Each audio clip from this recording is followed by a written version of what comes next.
प्रारंभ करते. चिंतनाचा विषय आपला दासबोध. या दासबोधाच्या अंतर्गत आज दशक 15वा मधला समास 7वा सुरू आहे. अधोर्ध निरूपण असं या आजच्या समासाचं नाव आहे. थोडं विद्युत खंडित झाल्यामुळे, इलेक्ट्रिसिटी नसल्यामुळे थोडं सेटिंग मध्ये परत वेळेवर बदल करावा लागला आणि परत लाईन आली, परत डबल बदल. त्याच्यामुळे क्षमा मागते. थोडस आपल्या चिंतनाला वेळ झालेला आहे. चिंतनामधले 10 मिनिटं म्हणजे खूप सारा वेळ आपला सगळ्यांचा घेतलेला आहे, तो वाया गेलेला आहे. त्याची खंत नक्की वाटायला पाहिजे. 10 मिनिटं आयुष्यातली म्हणजे काय होतात हो, खूप होतात. 10 मिनिटाचं चिंतन दिलं, 10 मिनिटाचा सत्संग दिला. एका क्षणाचा सत्संग सुद्धा पुरेसा आहे. की एका क्षणाचा विचार संत करतात, तिथे 10 मिनिटं आम्ही जर याच्यातली तुमचा वेळ वाया जात असेल तर निश्चित खंत वाटावी आणि अनुताप व्हावा आणि ते 10 मिनिटं भरून काढण्याचा प्रयत्न करावा.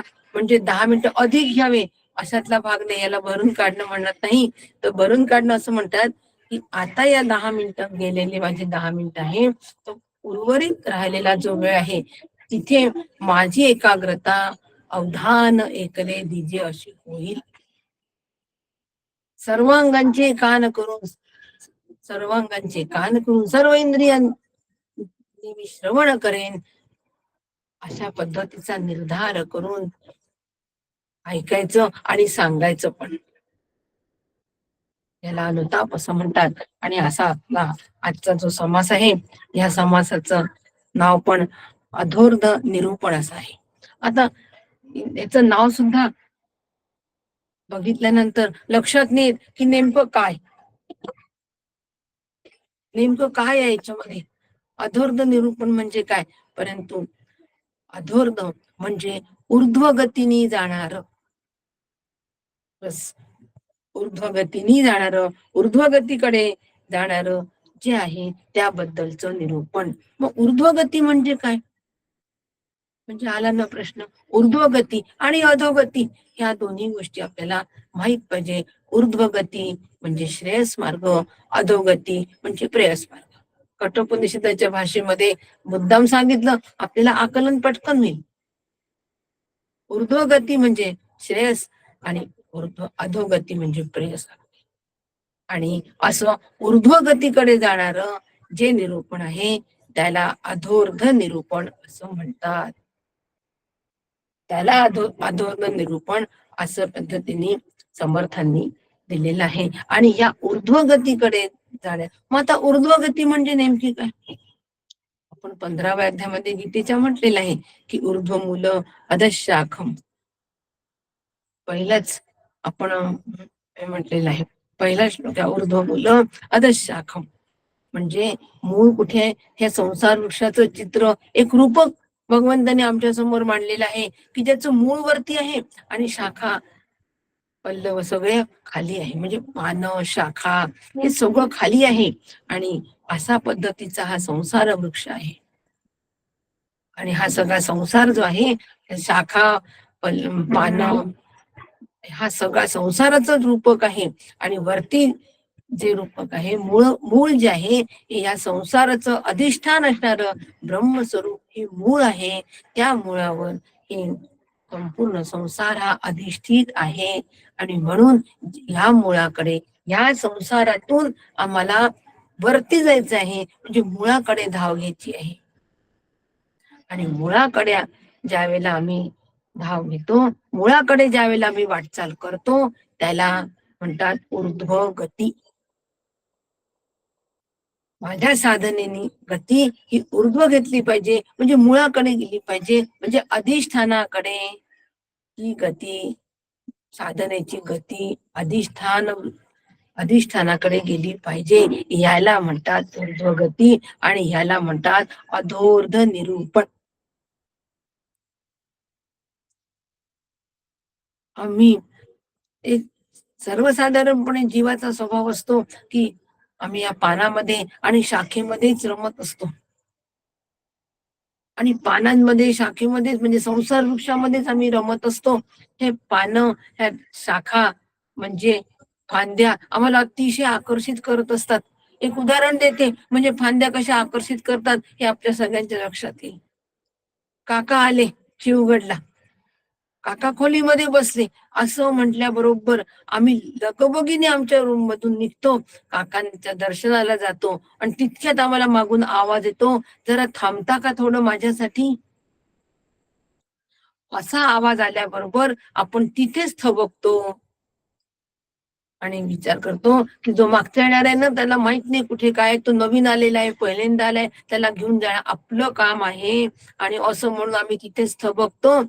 आता आमचे काकांच्या दर्शनामधले ते 2 मिनिट कोणामध्ये गेले हो, शाखा पल्लव मध्ये गेले. ज्यावेळेला दुसऱ्याचा विचार करतो, त्यावेळेला तो शाखा पल्लव म्हणजे संसाराचा विचार म्हणजे द्वैताचा विचार करतो. आणि सहजपणे हा हे करण्यामध्ये आम्हाला गैर काही वाटत नाही. इतक्या सहजतेने ते होऊन जातं. परंतु या शाखा, हे पानं आम्हाला ओढत असतात, हे आमच्या लक्षात येत नाही. आणि हे लक्षात आम्हाला आणून देतात आहे समर्थ. आणि म्हणून या ऊर्ध्वगतीकडे वाटचाल करणं, या मुळाकडे वाटचाल करायची, तर कशा पद्धतीने वाटचाल करायची याचं संपूर्ण विवरण समर्थांनी आम्हाला या समासामध्ये दिलेलं आहे. आणि अतिशय सुंदर असा तो हा समास आहे. मूळ प्रवृत्ती जी आहे ही आमची मुळाकडे जाण्याचीच असते, मूळ प्रवृत्ती. परंतु आम्हाला ह्या गोष्टीची जाणीव नसते. मूळ प्रवृत्ती मुळाकडे जाण्याचीच असते. कोणी जर अचानक आपल्याकडे आले तर आपण पटकन विचारतो, कुठून आलात. म्हणजे त्याचं मूळ, तो नेमका कोणत्या गावावरून आला हे आपण पटकन विचारतो, आधी विचारतो, मग बाकीचा विचार करून त्यांना आपण प्रवेश करून देतो. आणि असे व्यवहारामध्ये अनेक प्रसंग आपल्याला येतात की आधी आपण त्याचं मूळ शोधतो. म्हणजे माझी मूळची प्रवृत्ती, जीवाची मूळची प्रवृत्ती मुळाकडे जाण्याची आहे. ज्याप्रमाणे पाणी उताराकडेच धावतं, उतार असेल तिकडेच पाणी जातो, चढावावर ते चढतच नाही. अगदी त्याप्रमाणे जीवाची जी ओढ आहे, ही ओढ मुळाकडची आहे. कारण जीव हा मूळचा ब्रह्मरूप आहे. कशाला ओढ आहे ती, तो मूळचा ब्रह्मरूप आहे. मुलीला आपल्या माहेरचीच ओढ असते. कितीही वय झालं तरी सुद्धा माहेरचं नुसतं माहेरचा माणूस जरी म्हटला तरी सुद्धा ओढ कुठली असते, पटकन कुठे ओढल्या जाते, त्या माहेरच्या त्या माणसाकडे आधी आकृष्ट होतं ते मन. कारण मुळाकडची ओढ, जीवाची ओढ मुळाकडे आहे हे लक्षात ठेवायचं, यावरून हा सिद्धांत. आणि मग आता या मुळाकडे जाण्याच्या आड जे काही आहे तर त्या सगळ्यांना बाजूला काढायचं. शाखा पल्लव पारंब्या आणखीन काय काय जेवढे जेवढे काही व्यत्यय असतात ते सगळे दूर करायचे. आणि असं दूर करत मुळाकडे जायचं असं समर्थांनी सांगितलंय. आणि म्हणून समर्थांनी सुरुवातच या समासाची जी केली आहे ती ह्या सगळ्या सृष्टीची रचना कशी झाली इथून सुरुवात केली आहे. का बरं हो इथून सुरुवात केली. कितीदा तरी समर्थांनी हा विषय सांगितले, पण तरी पण इथे ह्या निरूपणाच्या वेळेला, अधोर्ध निरूपणाच्या वेळेला ह्याचा का बरं उल्लेख केलाय समर्थांनी. कारण ही जी सृष्टी निर्मिती आहे, वास्तविक पाहता हा संसार वृक्ष नाहीच, परंतु तरी तो आम्हाला भासतोय, तो जाणवतोय, त्याच्यात आमचे व्यवहार होतात आहे. मग यांची काहीतरी व्यवस्था लावायची की नाही. म्हणून या संसाराची निर्मिती झाली असं शास्त्राने सांगितलं. आणि ती निर्मिती कशी झाली हे एकदा जर आम्ही जाणून घेतलं तर मग आता आम्ही या संसारामध्ये रमणार नाही. एकदा याची निर्मिती कशी झाली कळल्यानंतर, एकदा आलेला माणूस कोणत्या ठिकाणावरून आला हे कळल्यानंतर आम्ही अगदी शांत होतो की नाही. आलेला माणूस कुठून आला हो? आला नागपूरहून. मूळ गाव कुठलंय? नागपूर आहे. काही हरकत नाही. झालो शांत. परत ते अंतःकरण वृत्ती त्याच्याबद्दल विचार करतच नाही की नाही. अगदी त्याप्रमाणे ज्यावेळेला कळतं की असलेला हा संसार वृक्ष जो आहे याचं स्वरूप मूळचं काय आहे हे एकदा लक्षात आलं की आम्ही परत त्या संसार वृक्षाचा विचार करणार नाही. मग असलेल्या संसार वृक्षाचं जे अधिष्ठान आहे त्याचे सगळे देहादी जगताचे जे सगळे व्यापार चालले आहेत ते व्यापार ज्या ज्या अधिष्ठानावर चालतात त्या अधिष्ठानाकडे आता आम्ही लक्ष देऊ. म्हणून समर्थांनी इथूनच सुरुवात केलेली आहे. दिसणाऱ्या संसार वृक्षापासून समर्थांनी या समासाला सुरुवात केलेली आहे. आणि म्हणून हे सगळं ब्रह्म, संकल्प, मूळ माया, ईश्वर, शक्ती, जगत ज्योती, वायूची हालचाल, पंचमहाभूते असा पूर्ण जगताचा विस्तार या समासामध्ये सांगितलेली आहे.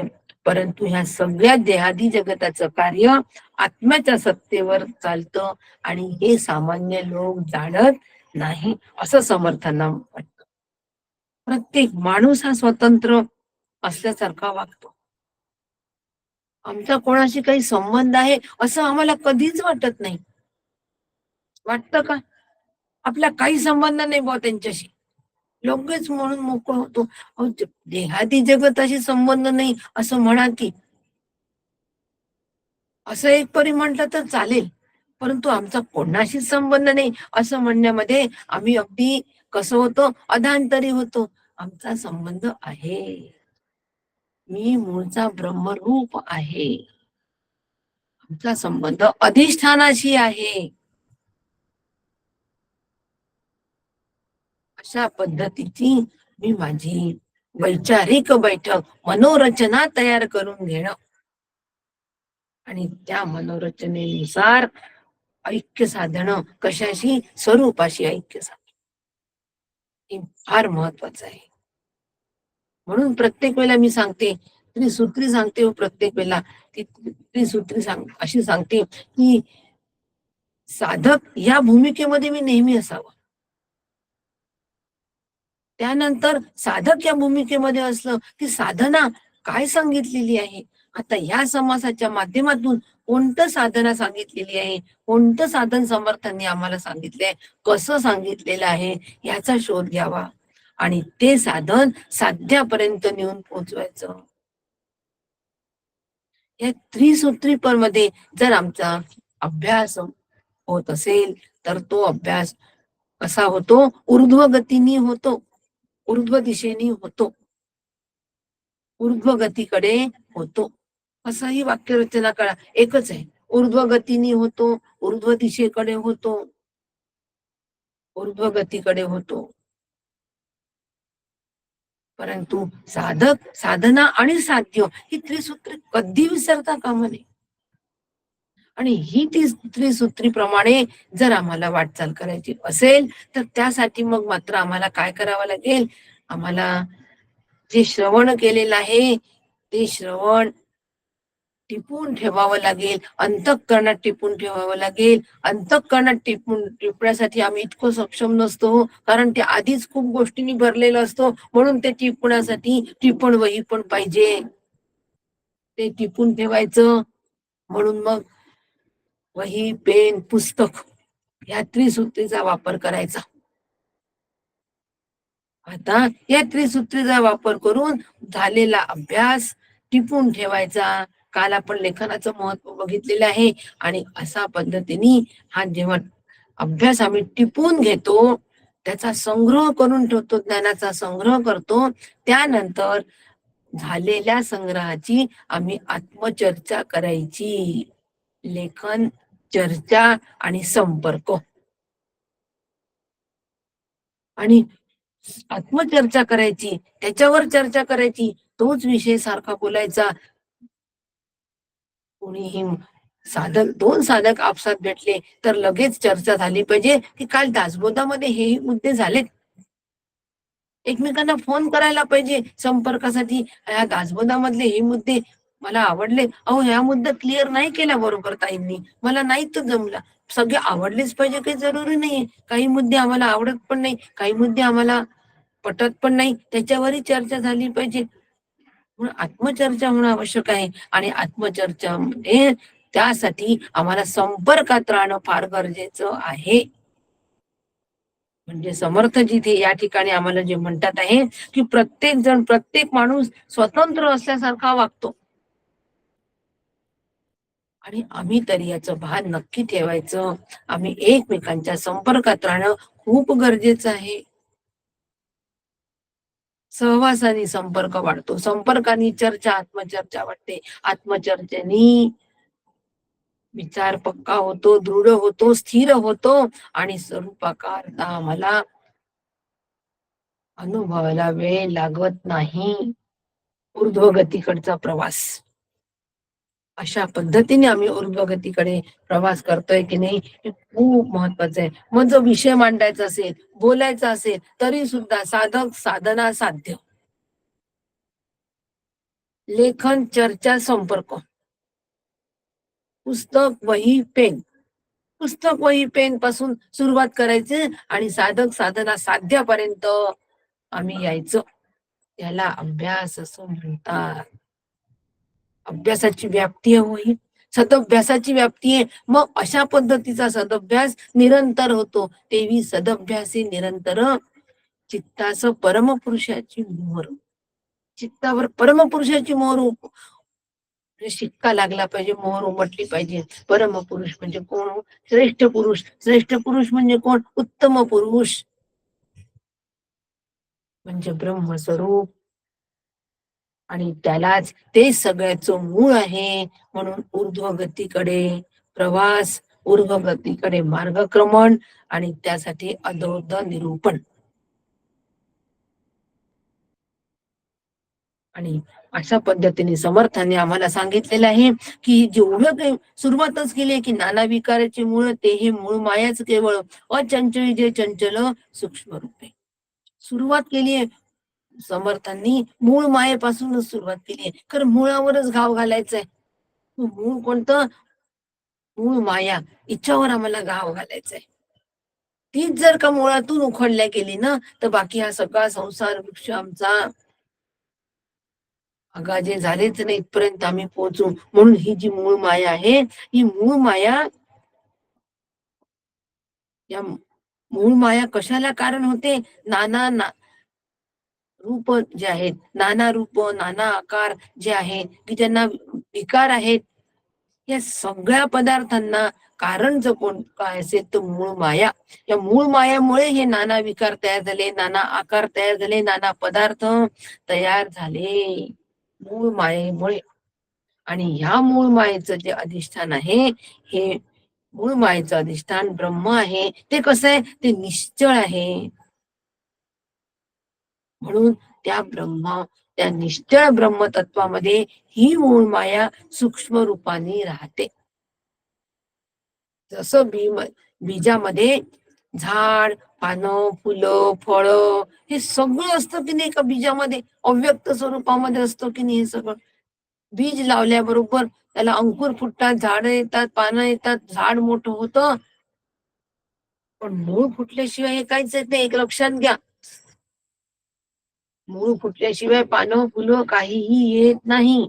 आले मी आपल्याकडे आले हो, आणि सुंदर झाड दिसलं, आणि सुंदर झाड दिसल्यानंतर एक फांदी तोडली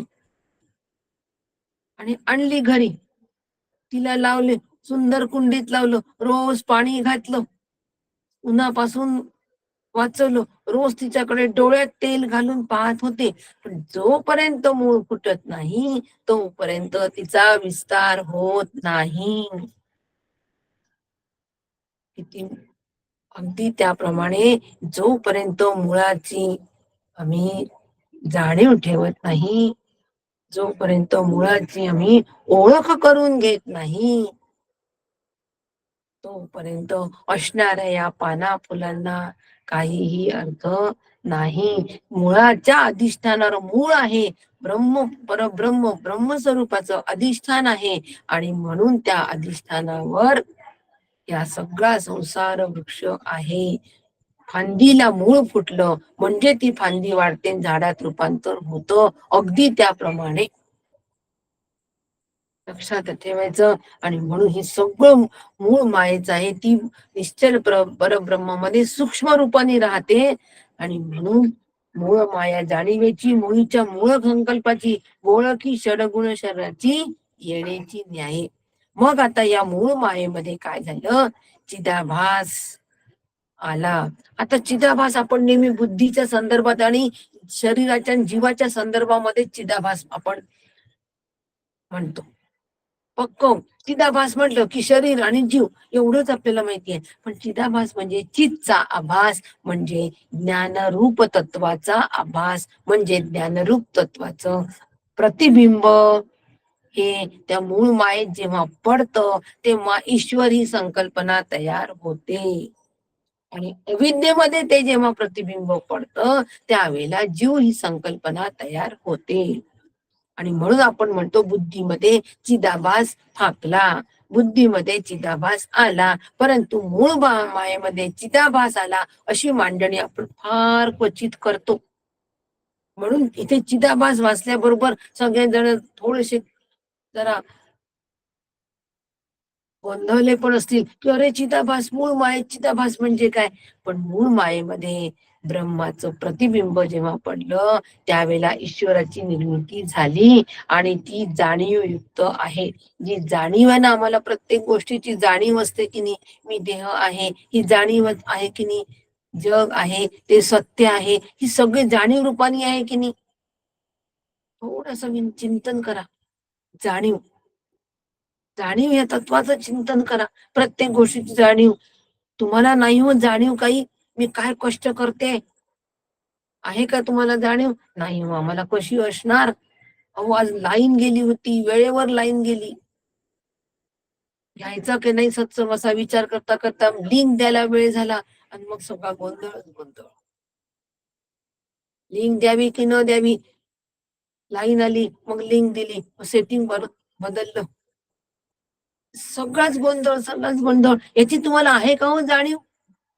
तुम्ही म्हणा काही कशी राहणार आहे जाणीव, तुम्ही इतकं लांब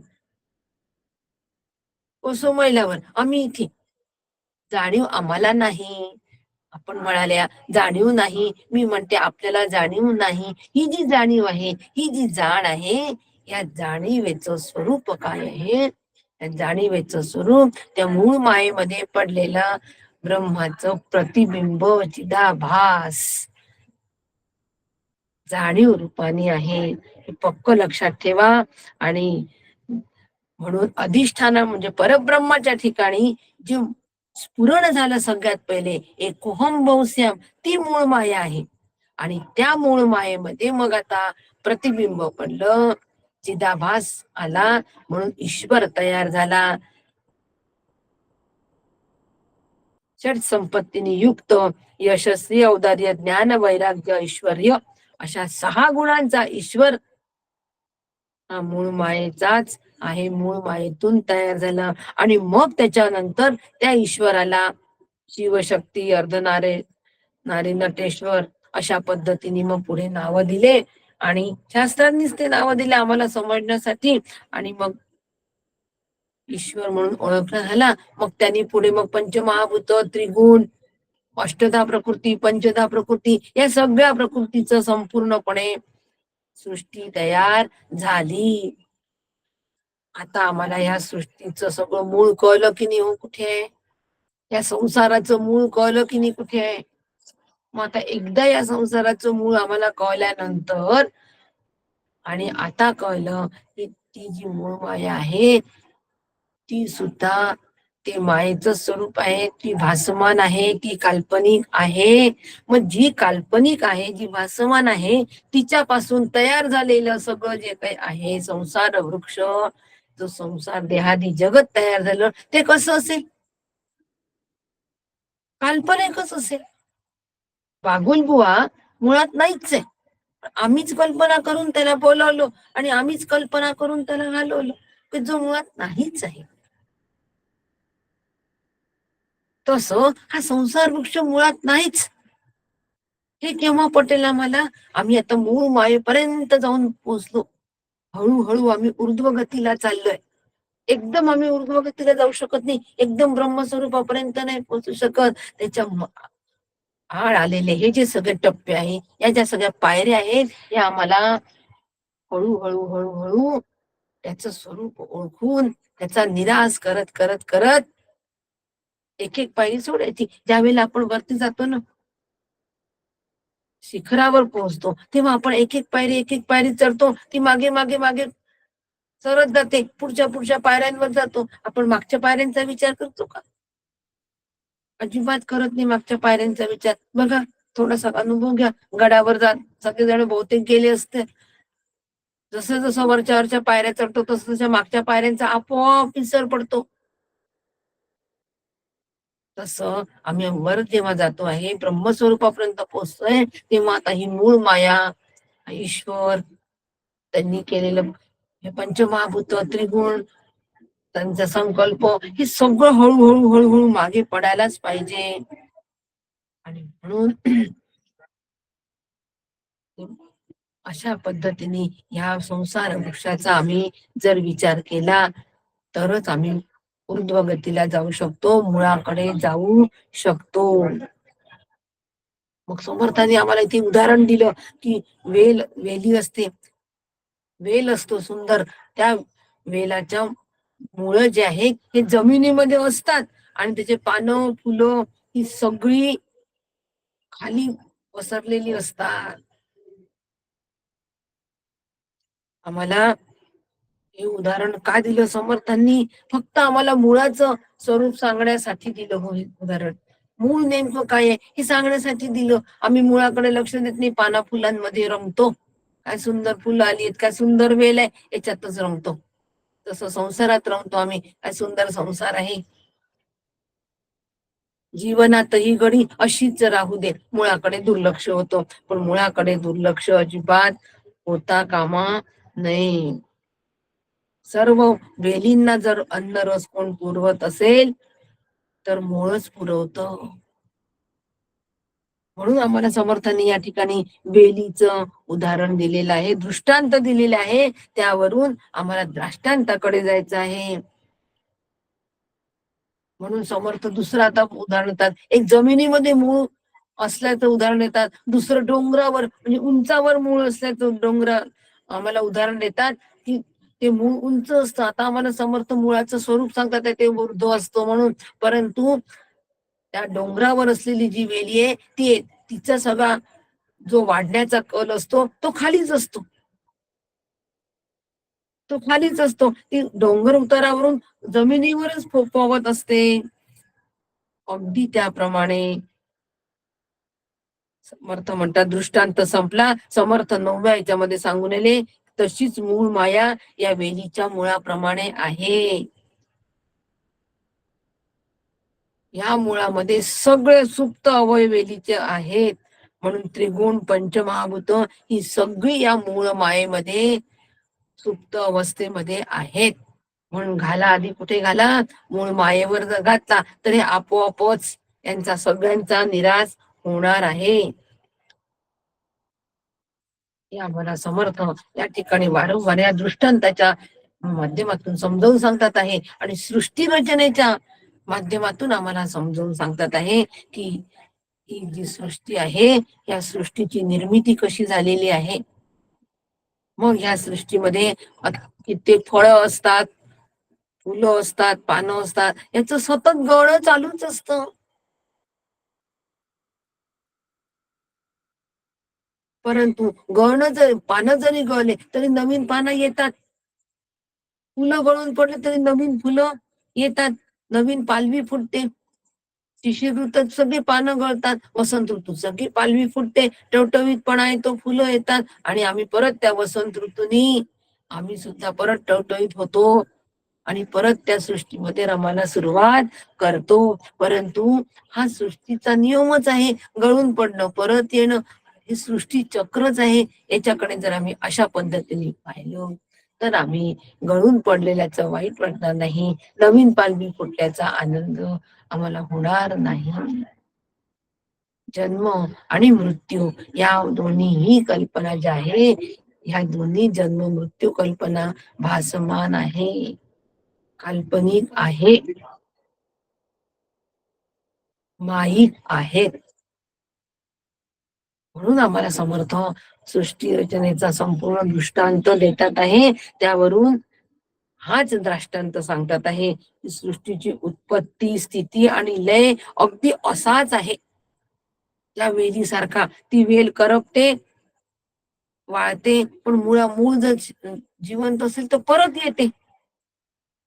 म्हणून मूळ मायेचा जर आम्ही बाध केला, मूळ मायेचा जर आम्ही बाध केला, तर हे जन्म मरणाचं चक्र थांबतो.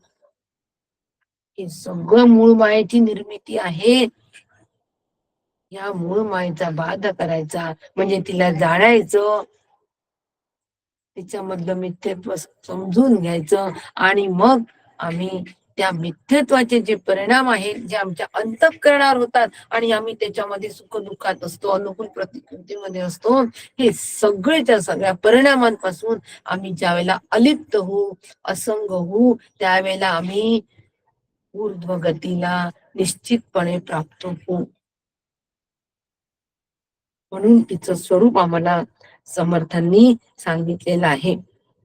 म्हणून अज्ञानी जीव जो आहे, हा अज्ञानी जीव 19वी ओवी बघा, जातो येतो पुन्हा जातो ऐसा प्रत्यावृत्ती करतो, परंतु आत्मज्ञानी जो तो अन्यथा न घडे. अज्ञानी जीव जो आहे हा मरण, जन्म, परत मरण अशा चक्रामध्ये फिरत असतो. कारण तो स्वरूप जाणत नाही मूळ मायेचं, तो या सृष्टीचं स्वरूप जाणत नाही, आणि म्हणून तो या चक्रामध्ये फिरत असतो. पण आत्मज्ञानी जो आहे, तो आत्मज्ञानी ह्यात सापडत नाही. आत्मज्ञानी याच्यामध्ये कधी सापडत नाही. कारण कारण काय? कारण त्याचं असं आहे की आत्मज्ञानी जो असतो, म्हणजे ज्यांनी ब्रह्म जाणलेला आहे, ज्यांनी आत्मस्वरूप जाणलेला आहे, तो विरळा आहे. त्यांनी आधी ब्रह्माचं स्वरूप जाणलं आहे. म्हणून जाणणं फार महत्वाचं. आधी जाणा आणि मग आत्मस्वरूप पहा. पण आपण एकदम आत्मस्वरूप होण्याच्या मागे लागतो, आणि म्हणून आमची गल्लत होते. अनेक वर्ष साधन करतो पण कळतच नाही. पण जाणणं, तत्पूर्वी जाणणं ब्रह्मस्वरूप काय आहे हे मला जाणायला पाहिजे. ते अज आहे, ते अजर आहे, ते अमर आहे, ते अविकारी आहे, ते अविनाशी आहे, ते एकमेव आहे, ते अद्वितीय आहे, ते सतरूप आहे, चित्रूप आहे, आनंद रूप आहे. हे सगळं जाणण्यामध्ये येतो. हे सगळं जाणण्यामध्ये येतो. मी त्यांना चांगला जाणतो, चांगला ओळखतो नाही म्हणत, आपण चांगला जाणतो. अनेक वर्षाचा सहवास आहे माझा त्यांचा. मी चांगला जाणतो की ते कसे आहेत स्वभावाने, त्यांची नस मी जाणतो. म्हणतो की नाही आपण एखाद्या व्यक्तीबद्दल, आणि मग त्याची नस जाणल्यानंतर आपण त्याच्याशी व्यवहार कसा करायचा तो कळतो की नाही आपल्याला. आणि नाही, खरंच तुम्हीच त्याला हँडल करू शकता असं बाकीचे मग कबुली जबाब देतात. अगदी त्याप्रमाणे मला सुद्धा ब्रह्मस्वरूपाची व्यावहारिक भाषेत बोलते, नस जाणायची आहे. म्हणजे ते अविकारी कसं आहे, ते अविनाशी कसं आहे, ते सतरूप कसं आहे, ते चित्रूप कसं आहे, ते आनंद रूप कसं आहे, हे सगळं सगळं मला, ते अज कसं आहे, अजर कसं आहे, अमर कसं आहे, त्या ठिकाणी मी सुद्धा नाशिवंत कसा आहे, एकमेव अद्वितीय असं स्वरूप ते कसं आहे, आणि ते मी कसं आहे याला नस जाणणं म्हणतात.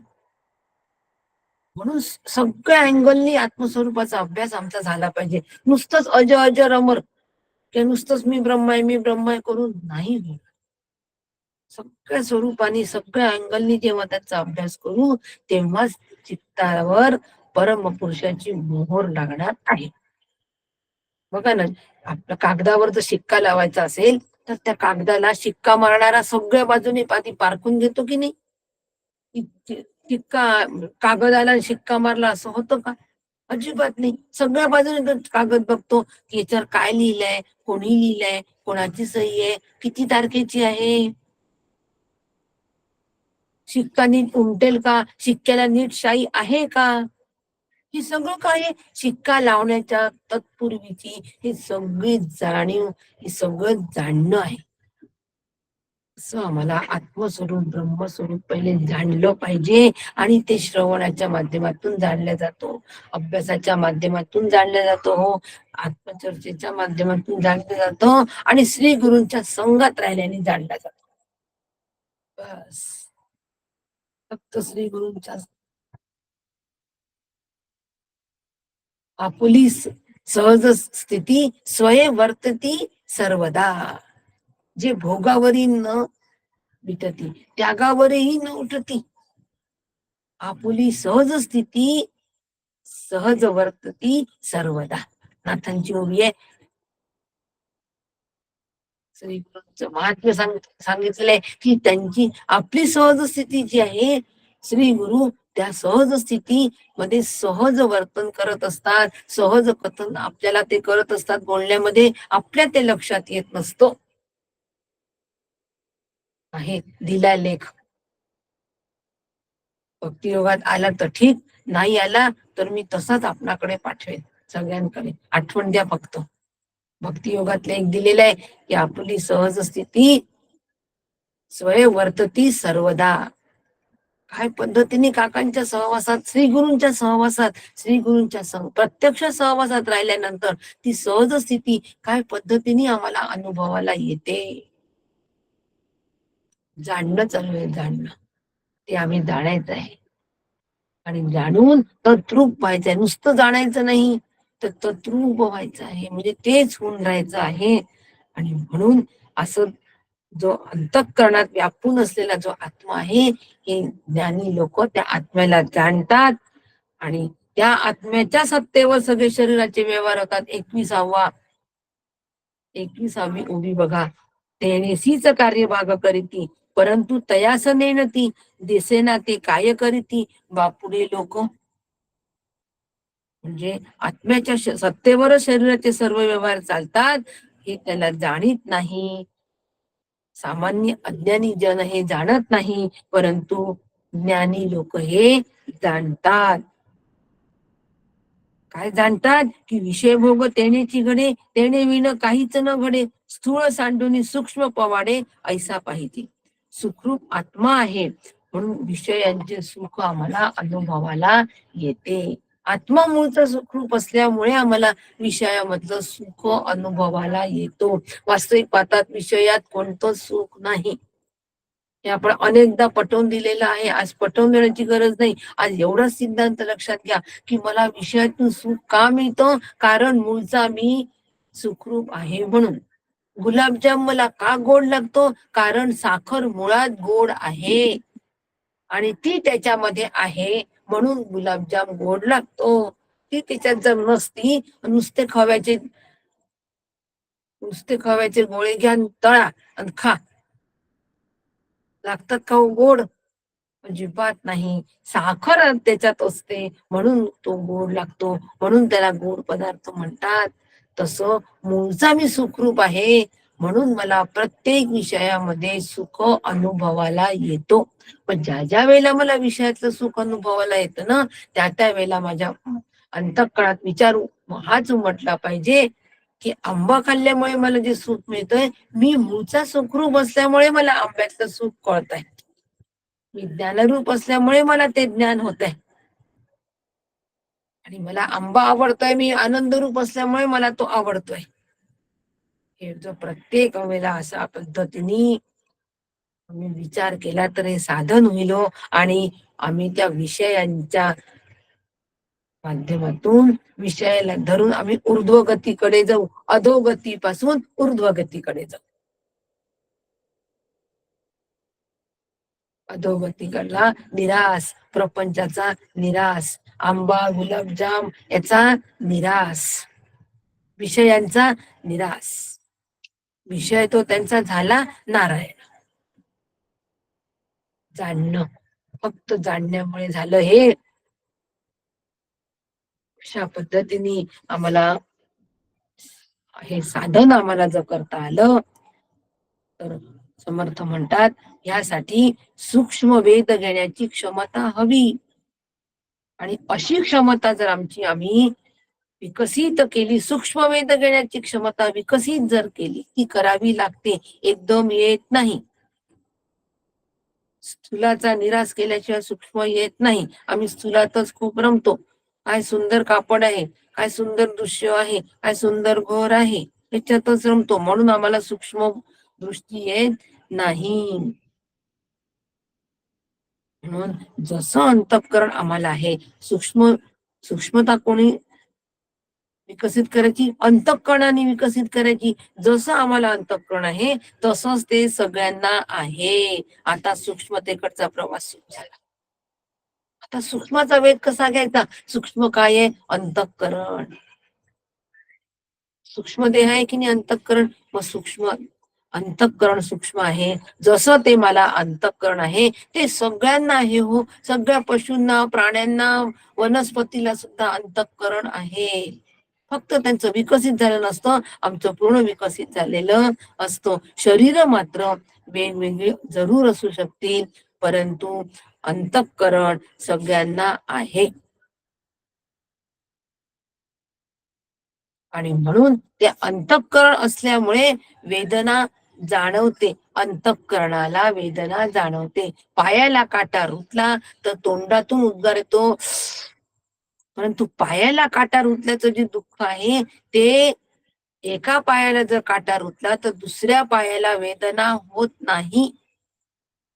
ती वेदनेची जाणीव फक्त आमच्या त्या जाणीव रूपाने ती वेदना राहते. म्हणून आमच्या मुखातून उद्गार बाहेर पडतात, अरे अरे रुतला रे, अरे देवा. परंतु दुसऱ्या पायाला त्याचं दुःख होत नाही. एका पायाला काटा रुतला तर दुसऱ्या पायाला त्याचं दुःख होत नाही. इतके शरीराचे अवयव जे आहेत एकमेकांपासून भिन्न आहे, त्यामध्ये भेद आहे. बोटाची वेदना शेजारच्या बोटाला कळत नाही, समर्थ म्हणतात आहे. म्हणजे समर्थ आम्हाला या ठिकाणी सांगतात आहे की स्थूलाला स्थूलाची जाणीव नसते, पण सूक्ष्माला सूक्ष्माची जाणीव असते. मला समर्थ सूक्ष्माकडे घेऊन चाललेले आहेत. एका शरीराच्या अवयवांना एकमेकांचं ज्ञान नसतं, कारण ते स्थूल असतात. या डाव्या हाताला उजव्या हाताचं ज्ञान नसतं. उजवा हात तुटला तर डाव्या हाताला माहित असतं का हो? अजिबात नाही. परंतु वेदना मात्र डाव्या हाताला हो की उजव्या हाताला हो, वेदना मात्र वेदनेची जाणीव अंतःकरणाला होते. म्हणजे संपूर्ण शरीरभर चैतन्य आहे. ते सूक्ष्म रीतीने आहे ते आम्ही जाणायला पाहिजे. म्हणून मग समर्थांनी या ठिकाणी आम्हाला हे जे सूक्ष्म आणि स्थूलाचा जो भेद आहे, हा भेद फार सुंदर रीतीने समजावून सांगितला आहे हो. की सुरुवातीला त्यांनी बोट सांगितलं, बोटावरून ते शरीराकडे आले की शरीराच्या अवयवांना एकमेकांचे ज्ञान नसतं. म्हणून दुसऱ्यांचं ज्ञान मला कसं होईल? होऊ शकत नाही. प्रत्यक्ष ज्ञान होत नाही. म्हणून आता उदाहरण दिलं वनस्पतीचं की वनस्पतींना पाणी जगवतं, मान्य. परंतु वनस्पती मधला काही भाग जर आम्ही तोडून टाकला तर ते सुकून जातात. आणि जेवढे शेंडे राहतात वनस्पतीला, त्या झाडाला जे शेंडे राहतात ते मात्र जगतात. ते टवटवीत असतात, कारण त्यांना पाण्याचा पुरवठा सूक्ष्म रीतीने होत असतो. स्थूलातला आणि सूक्ष्मातला भेद आम्हाला नक्की कळला पाहिजे. शरीराचे पण भेद असेच आहे, परंतु शरीरामध्ये जरी भेद आहे, हात वेगळा, पाय वेगळा, आमचा प्रत्येक अवयव जरी वेगळा असला तरी त्या सगळ्या अवयवांमध्ये जाणीवरूप आत्मा एकच आहे. हे आम्हाला समर्थांना सांगायचं आहे. समर्थांना आम्हाला सांगायचं आहे की स्थूलाला बाजूला सारून 22व्या ओवी मधलं बघा, स्थूल सांडून सूक्ष्मी पवाडे ऐसा पाहिजे.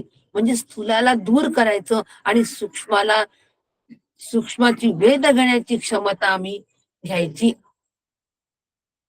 सूक्ष्माची सूक्ष्माचा वेध घेण्यासाठी आम्हाला आमच्याच शरीराचं उदाहरण समर्थांनी दिलेलं आहे. ह्या शरीरामध्ये भेद जरी असे, अवयवांमध्ये भेद असले, तरी त्यांच्यामध्ये जाणीव नावाचं तत्व आहे, ते एकच आहे. आत्मा नावाचं तत्व आहे, ते एकच आहे. हे आम्ही जाणायला पाहिजे. आणि म्हणून आम्हाला आत्मस्वरूपामध्ये भेद दिसतो, शरीर रूपाने भेद दिसतो. वास्तविक हा भेद खरा नाही. आत्मस्वरूपात भेद नाही, परंतु ते सगळ्यांना व्यापून असल्यामुळे आम्हाला असं वाटतं. म्हणून माझा उजवा हात, माझा डावा हात तो माझाच आहे. ते माझे पण कशामुळे आलं हो? त्या चैतन्यामुळे, त्या चिदाभासामुळे. आणि म्हणून जे बुद्धिमान लोक असतात, जे शहाणे लोक असतात, हे सगळे हे जाणतात, सूक्ष्म जाणतात. आणि सूक्ष्म जाणल्यामुळे दुसऱ्याच्या मनाची अचूक पारख करतात, की त्यांना दुःख झालं म्हणजे मला पण दुःख. दुसऱ्यांच्या दुःखाने ते दुःखी होतात, दुसऱ्यांच्या सुखाने ते सुखावून जातात. कारण त्यांची सूक्ष्माकडे धाव असते. कोणाची? जे बुद्धिमान असतात, जे शहाणे असतात, ज्यांना प्रबोधन करायचं असतं, ते सुद्धा हे आत्मतत्व जाणतात. शरीरामध्ये असलेलं एकच आत्मतत्व ते जाणत असल्यामुळे ते प्रत्येकाच्या अंतःकरणाचा ठाव घेतात. शिष्य प्रबोधिनी समर्थू यथा उचित निज भावे. श्री गुरु काय करतात? शिष्याच्या अंतःकरणाचा ठाव घेतात आणि त्यांच्या अधिकाराप्रमाणे त्यांना उचित असे प्रबोधन ते करतात. ते चाणाक्षपणे हे सगळं माहीत करून घेतात. अनुग्रहाच्या वेळेला श्री गुरु आपल्याला अनेक प्रश्न विचारतात आणि त्याच्यातून ते जाणून घेतात की याचा अधिकार कुठपर्यंत आहे. आणि त्या अधिकारा आणि त्याच्यामध्ये कमीपणा वाटून घ्यायचं नाही. कमी अधिकार असेल तर श्री गुरु आम्हाला त्या पातळीवरून उचलतात, ऊर्ध्वाकडे घेऊन जातात, ऊर्ध्वगतीकडे ते घेऊन जातात. म्हणून श्री गुरूंची आवश्यकता. कारण आम्हाला अधोगतीतून ऊर्ध्वगतीकडे घेऊन जाणारे फक्त श्री गुरु आहे. फक्त तेच घेऊन जातात. यथा उचित निज भावे. अधिकार जैसा करू उपदेश. म्हणून श्री गुरूंशिवाय ह्या क्षेत्रामध्ये पाणी हालत नाही. स्वरूपाकारता नाही, नाही आणि नाही. फक्त लक्षात ठेवायचं. आणि म्हणून एवढा सगळा ते अंतःकरणाचा ठाव घेतात. आपण मात्र स्मरणामागे विस्मरण रोखडी प्रचिती प्रमाण आपले ठेवणे आपणच चुकत आहे. आठवत आहे असं वाटतं तोपर्यंत विसरतो. हा कोणाचा धर्म आहे? बुद्धीचा धर्म आहे. स्मरण विस्मरण ही सगळे बुद्धीचा धर्म आहे. स्मरण विस्मरण सगळे बुद्धीच आहे. आणि ह्या बुद्धीच्या भरोशावरच आम्ही सगळं करायला पाहतो हो. परंतु परमार्थ हा प्रांत या बुद्धीच्या पलीकडे आहे. सूक्ष्माला गवसणी घालायची आहे तर बुद्धी सूक्ष्मग्राहीच करावी लागेल. स्मरण विस्मरण स्मरण विस्मरणामध्ये राहता कामा नये. म्हणून समर्थ असं म्हणतात की ज्यांना स्वरूपाचं स्मरण आहे ते देव, आणि ज्यांना विस्मरण आहे ते दानव. आता आम्ही कधी देव असतो, कधी दानव असतो, कधी स्मरण आहे, कधी विस्मरण आहे. सत्संगाच्या काली, शिबिर काली आम्हाला स्वरूपाचं छान स्मरण असतो. काकांच्या सहवासात, श्री गुरूंच्या सहवासात ते स्मरण असतं. आणि त्यानंतर ती जी अविद्या आहे, हा जो प्रपंच आहे, या ज्या शाखा आहेत पसरलेल्या, लांब लांब पसरलेल्या, या आम्हाला कवटातात हो, बांधून घेतात. मग विस्मरण होतो, त्यावेळेला आम्ही दानव होतो. आणि म्हणून दोन्ही पद्धतीची संपत्ती तयार होते. आजच सकाळी फार सुंदर निरूपण ऐकलेलं आहे आपण. हिंदी मधून निरूपण ऐकलं हो. ह्याच्या देही ह्याच्या दोला, काय सुंदर निरूपण. मराठी सुद्धा इतकं सुंदर फेक होती. लहान पोर बोलतो ना, निरागस पोर बोलतो तशी ती फेक होती, याच देही याच डोला. परंतु आपल्याला कळलं की नाही सगळ्यांना? का कळलं? कारण की आम्ही अंतःकरणाच्या ह्याच्यावर ऐक्य साधलं होतं, म्हणून ते आम्हाला कळलं. आजच आपण दैवी आणि आसुरी या दानवी संपत्तीचा अभ्यास केला आणि अंतरंगाचा शृंगार ह्या दैवी संपत्तीने होतो. हा शृंगार आम्हाला करायचा आहे. हा अंतःकरणाचा शृंगार आम्हाला करायचा आहे आणि आम्हाला सूक्ष्म अंतःकरण वृत्ती करायची आहे, म्हणजे मग आम्ही ऊर्ध्वगतीकडे वाटचाल करू शकतो. तोपर्यंत नाही. स्थूलातून स्थूलाकडेच वाटचाल होईल, सूक्ष्माकडे होणार नाही. तर मग आता समर्थ आम्हाला अजून एक उदाहरण देतात आहे की आरशामधील जसा आम्हाला आमचा डोळा जर पाहायचा असेल तर आम्ही तो आरशात बघतो की नाही.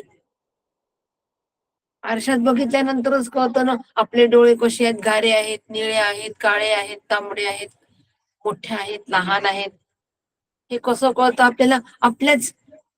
आपलं रूप आपल्याला आपल्या आरशामध्ये कळतं, म्हणजे आपल्या प्रतिबिंबामुळे आपल्याला आपलं बिंब कळतो की नाही कसं आहे.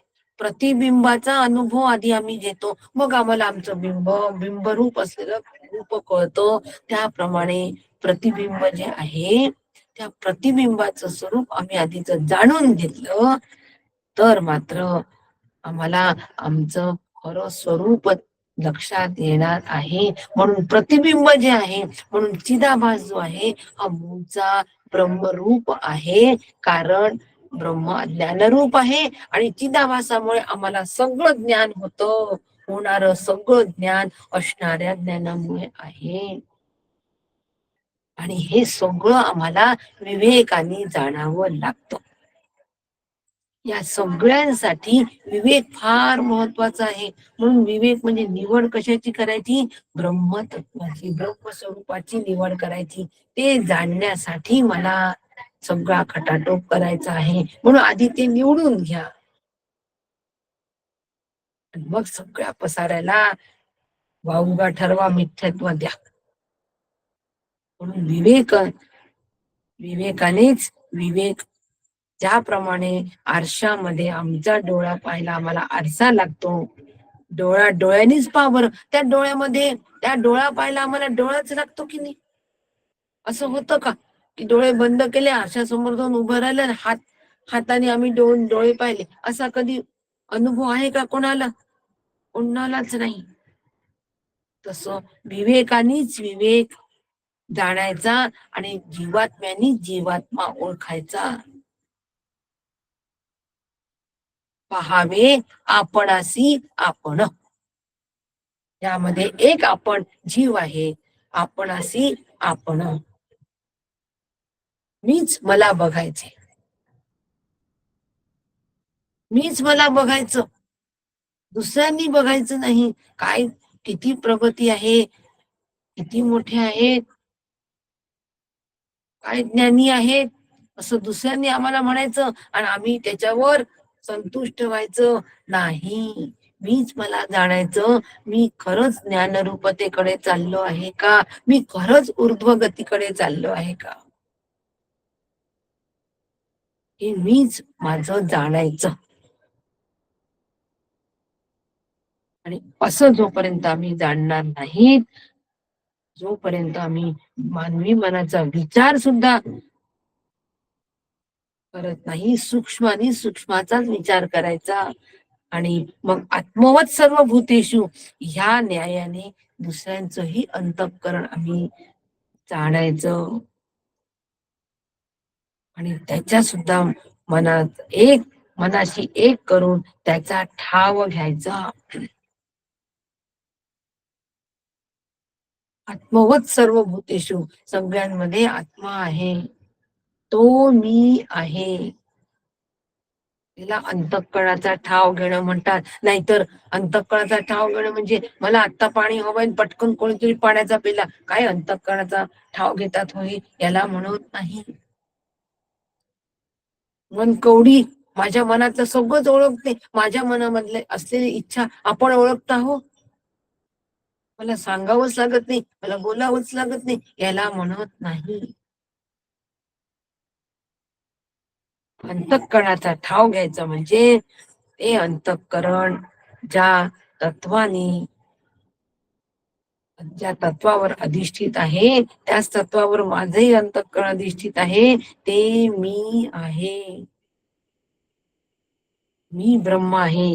ह्या स्मरणामध्ये मी देह आहे अशी वृत्ती जागी होणे हेच विस्मरण. समर्थांनी म्हटलंय, स्मरणा माझी विस्मरण हेची भेदाचे लक्षण, एकदेशी परिपूर्ण होत नाही. म्हणजे मी ब्रह्म आहे या स्मरणात मी देह आहे ही वृत्ती जागी होते. मी देह आहे ही वृत्ती जागी होणं हे विस्मरण आहे. मी ब्रह्म आहे हे स्मरण आहे. मी देह आहे हे विस्मरण आहे. विस्मरण कशात? जरी देहाचं स्मरण असलं तरी स्वरूपाचं विस्मरण आहे. आणि म्हणून सगळे भेद तयार झाले. हो, जेवढे काही जीव जड ईश्वर, जीव ईश्वर, जड जड जड ब्रह्म, ही सगळी भेद कशाने तयार झाले? विस्मरणाने तयार झाले. कशाचं विस्मरण? स्वरूपाचं विस्मरण. काय विस्मरण झालं स्वरूपाचं? कारण आमची सूक्ष्म बुद्धी तयार झाली नाही, म्हणून आम्हाला विस्मरण झालं. आणि म्हणून आम्हाला स्वरूपाचं स्मरण राहत नाही. आणि असं जोपर्यंत आहे तोपर्यंत आम्ही ऊर्ध्व गतीला पोहोचू शकत नाही. आणि हे जे विस्मरण आहे ह्या अज्ञानाचा प्राण आहे, म्हणून सुषुप्तीचा प्राण आहे. झोपेमध्ये आपण सगळं विसरतो की नाही? आपल्या आजूबाजूला काय आहे विसरतो, मी कोण आहे विसरतो, मी गोरा आहे की काळा आहे विसरतो, मी बुद्धू आहे की हुशार आहे विसरतो, मी डॉक्टर आहे का वकील आहे विसरतो. सगळं विस्मरण होतं की नाही आपल्याला झोपेमध्ये? म्हणजे सुषुप्ती ही अज्ञानाची अवस्था आहे की नाही? ज्या ठिकाणी विस्मरण त्या ठिकाणी अज्ञान. असं स्वरूपाच्या ठिकाणी आम्ही झोपलेलो असतो. या निशा सर्वभूतेषु. अज्ञानाच्या ठिकाणी आम्ही झोपलेलो असतो, ते विस्मरण आमच्या ठिकाणी असतं. आणि असं विस्मरण जर आम्हाला काढायचं असेल, सतत स्मरण ठेवायचं असेल, तर सूक्ष्म अंतःकरण वृत्ती तयार करावी लागेल. आणि सतत स्मरण जेव्हा राहील तेव्हा सहज भाव तयार होईल. आणि मग आम्ही ऊर्ध्व गतीकडे आमची वाटचाल सुरू होईल. म्हणून जी तुर्या ही 3 अवस्थांचं साक्षीत्व करणारी अवस्था स्मरण रूप आहे. आणि गाढ झोप ही आत्मविस्मृतीची आहे. म्हणून आम्ही काय करायचं? साक्षीत्व करणारी जी तुर्य अवस्था आहे तिथपर्यंत आम्ही प्रवास करायचा.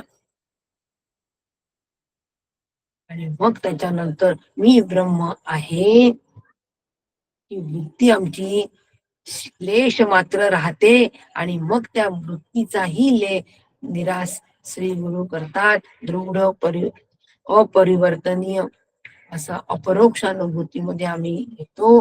त्यावेळेला मी हा शिल्लक राहत नाही.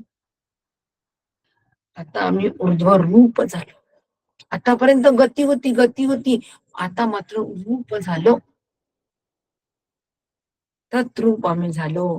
आणि असा अभ्यास, ह्याला अभ्यास असं म्हणतात. मग देह जाओ अथवा राहो. एकदा चित्तावर परमपुरुषाची मोहर बसली अभ्यासाने, अशा पद्धतीच्या अभ्यासाने, मग देह राहिलाही तरी चालतो, गेलाही तरी चालतो. याला सहज अवस्था अशी म्हणतात. अशी सहज अवस्था आपण सगळ्यांनी अनुभवावी. तुमच्या कृपेने अशी प्रार्थना करते आणि आजच्या चिंतनाला विराम देते. आपले 10 मिनिटं वाया गेले. परत खेळ व्यक्त करते. रामकृष्ण. रामकृष्ण हरी. रामकृष्ण हरी. रामकृष्ण रामकृष्ण हरी. रामकृष्ण